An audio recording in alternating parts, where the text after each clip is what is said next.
Hello, hello, hello. We are back with part two of staffing and how it can affect your profitability in your spa.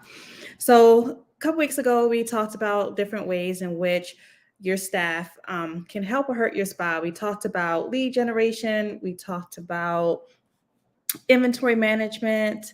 So, now we're going to talk about more of administrative ways. So these are more where the onus is on you as the owner or your practice manager to make sure that we are managing certain things so your profitability can increase and not decrease.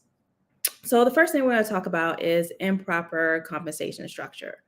So what I mean by this, if you're not paying your people right, a few things can happen. If you're paying too much, obviously you're cutting into your profits and you're losing profitability and cash flow. If you're not paying enough, people will leave, right? So we're looking for a balance of the right way to compensate individuals. So a lot of people I see a lot will compensate based on commissions, particularly in maybe the day spa community. It may be commission only. In the med spa community, you'll see that sometimes not really what you want to do because there are legal issues when it comes to that.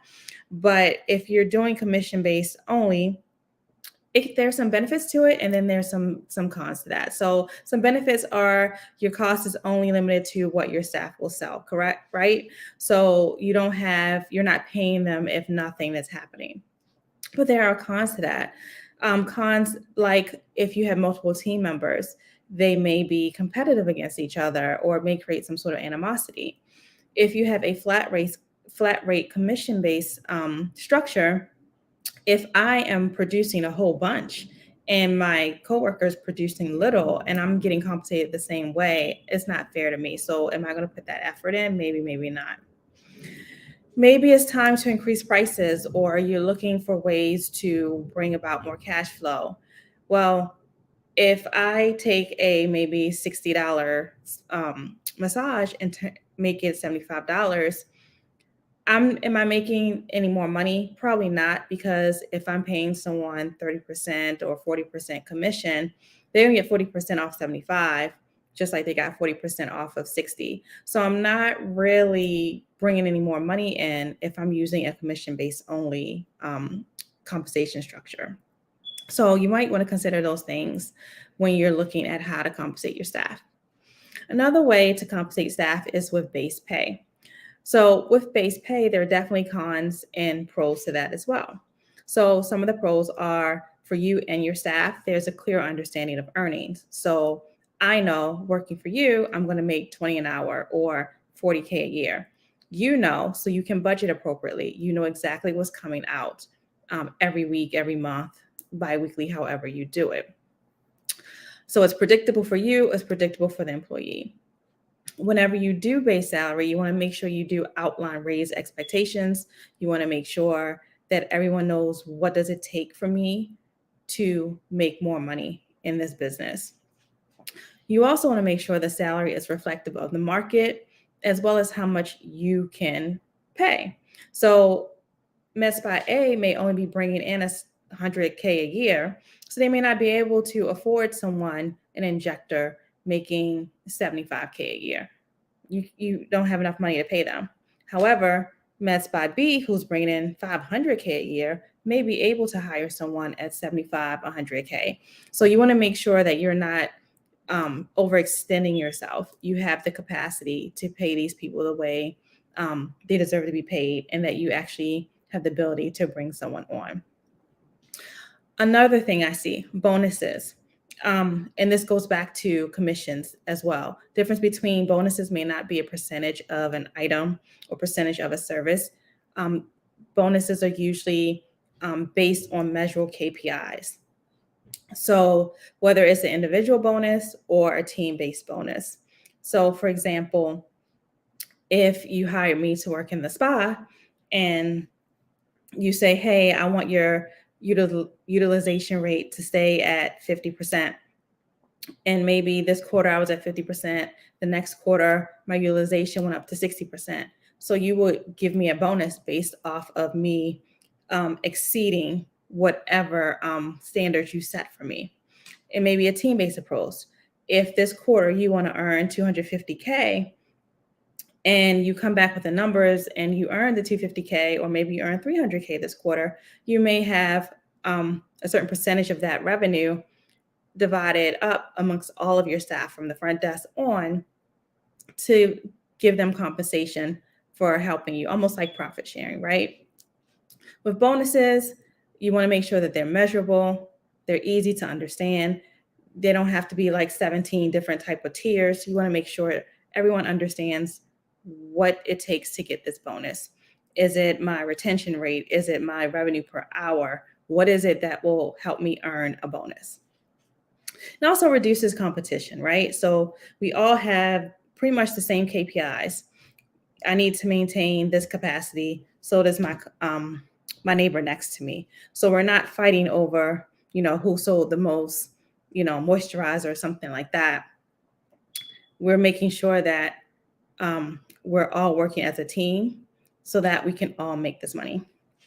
So you just want to make sure that when you're creating these bonus structures, once again, market rate is based on what your goal is. What is your goal of the practice? Is it to grow the practice? Do you want to increase retail sales? Do you want this client retention? Whatever your goals are, that's what you want to create your bonuses around, okay? So number 2, maximizing productivity. So understanding the productivity in your spa is definitely essential for profitability. So if you don't have anybody coming into your spa, then you're not making any money, right? So you want to make sure that if you have 1 room, 2 rooms, 3 rooms, or 4 rooms, we are operating at a certain level that will guarantee revenue coming in and makes it profitable for you to be open. So the way we do this is, number 1, we're ensuring proper staff training and education. If your staff needs to understand all the treatments that you offer. They need to understand how to properly execute any treatments that they are hired to perform for you. That way they can educate their clients. They can tell them, hey, I think X, Y, and Z treatments will help you get the transition that you're looking for. They can sell these services, and then you bring in more revenue. You also want to make sure you do effective scheduling and time management. So if I were to ask you, if you're a med spa, do you allot the same amount of time for a new patient as you do for a repeat patient? Well, if you do, you may not be utilizing your rooms appropriately. So it may not take you 30 minutes to do a follow-up on Botox. It may take you 30 minutes to perform it as a new patient, but it may only take you 15 minutes to follow up a patient. So think about it. If you allot 30 minutes for a follow-up, you're wasting time. So if you had 4 follow-ups that day, that's an hour when it really should be maybe 30 minutes. So that means you lost the opportunity to bring in another new person. So you want to think about how you're maximizing your schedule to make sure you can get higher paying clients in there. And that way you can generate more revenue. Okay. So after that, you also want to monitor your KPIs. So what does that mean? Key performance indicators. So I mentioned a couple: revenue per hour, client retention. You want to make sure that even someone could have a room that's booked and busy, but the revenue per hour may be like 200 or 300. Why is that? Look at the services that they're performing. How much time are you allotting for these services? Once again, if you're allotting too much time for services, then you don't. If I allot 45 minutes for something that only takes 30 minutes, that's revenue you're losing. So it's not just, my staff member is at 65% capacity, I'm good. No, we have to look at some other numbers too. So we want to make sure that our staff is retaining people. You don't want to have, 30 new people come in and then you never see them again. What is my staff doing in that room? Are they practicing good customer service? Are they educating people? Are they making sure they get booked before they leave out? You just want to make sure your staff is doing everything they can to keep these people coming back. Is there a new treatment that you're offering that will benefit them? Make sure everyone is coming back. Now, if you're looking at your numbers and you um, see that your utilization is super high, that doesn't necessarily mean it's a good thing. You want to make sure you have enough room for new people to come through. It's always good to maintain people, but we also want to bring new people in as well.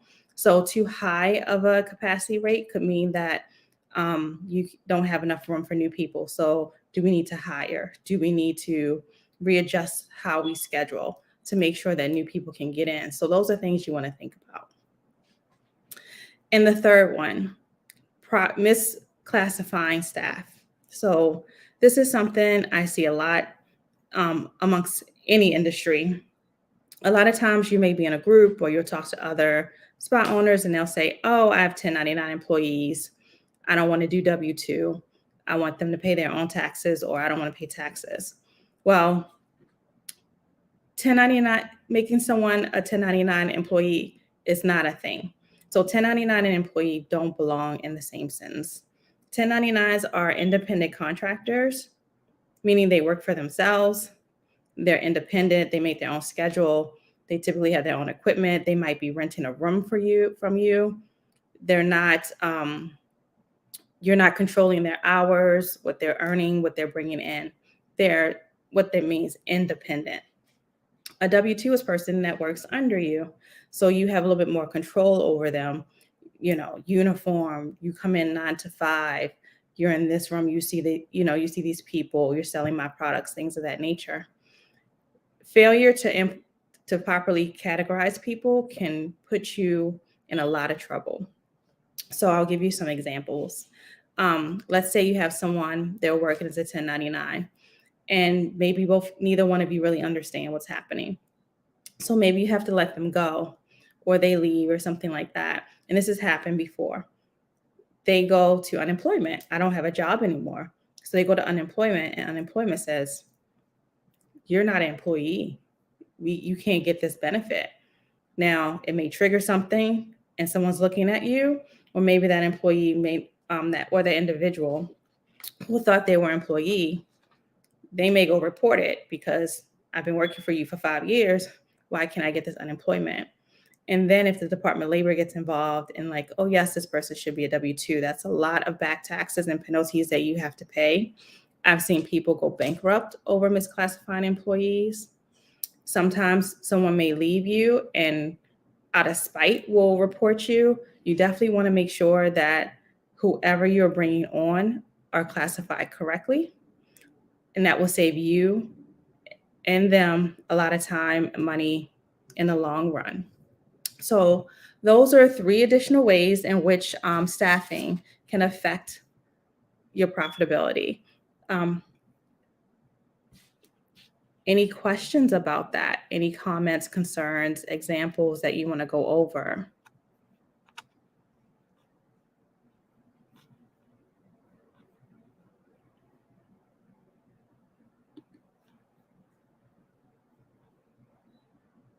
Okay, well, I hope this was helpful.